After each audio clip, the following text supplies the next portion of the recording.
Hello friends, भक्ति daily vlog में आपका स्वागत है। अगर आप चैनल पर नए हैं तो लाइक एंड सब्सक्राइब करना ना भूलें। देवशयनी एकादशी का महत्व।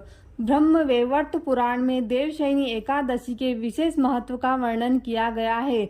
इस व्रत से प्राणी की समस्त मनोकामनाएं पूर्ण होती है। यह एकादशी आषाढ़ मास के कृष्ण पक्ष की एकादशी, जिसे योगिनी एकादशी कहते हैं, के बाद आती है।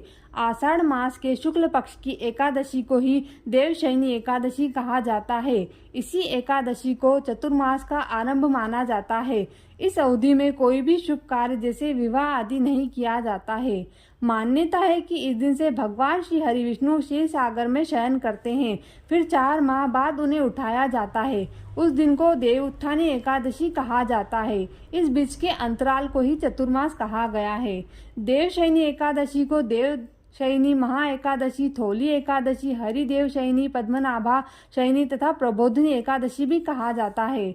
देवशयनी एकादशी व्रत कथा। धर्मराज युधिष्ठिर ने कहा है, केशव, आषाढ़ शुक्ल एकादशी का क्या नाम है, इस व्रत के करने की विधि क्या है और किस देवता का पूजन किया जाता है। श्री कृष्ण कहने लगे कि हे युधिष्ठिर, जिस कथा को ब्रह्मा जी ने नारद जी से कहा था वही मैं तुमसे कहता हूँ।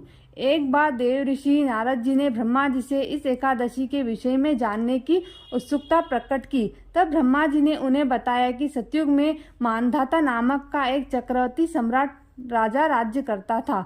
उनके राज्य में प्रजा बहुत सुखी थी, किंतु भविष्य में क्या हो जाए यह कोई नहीं जानता। अतः वे भी इस बात से अनभिज्ञ थे कि उनके राज्य में शीघ्र ही भयंकर अकाल पड़ने वाला है।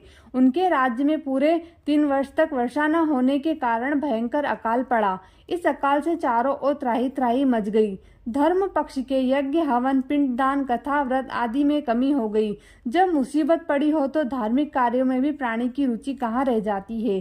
प्रजा ने राजा के पास आकर अपनी वेदना की दुहाई दी। राजा तो इस स्थिति को लेकर पहले से ही दुखी थे। वे सोचने लगे, आखिर मैंने ऐसा कौन सा पाप कर्म किया है जिसका दंड मुझे इस रूप में मिल रहा है।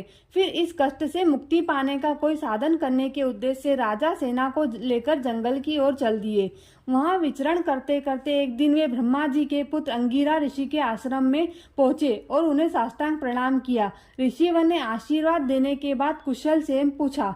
फिर जंगल में विचरने व अपने आश्रम में आने का प्रयोजन जानना चाहा।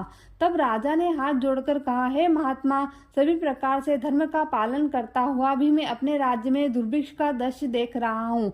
आखिर किस कारण से ऐसा हो रहा है, कृपया इसका समाधान करे। यह सुनकर ऋषि अंगिरा ने कहा, हे राजन, सब युगों से उत्तम यह सतयुग है। इसमें छोटे से पाप का बड़ा भयंकर दंड मिलता है।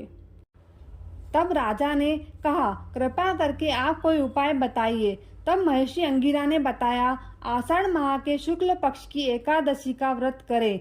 इसके प्रभाव से अवश्य वर्षा होगी।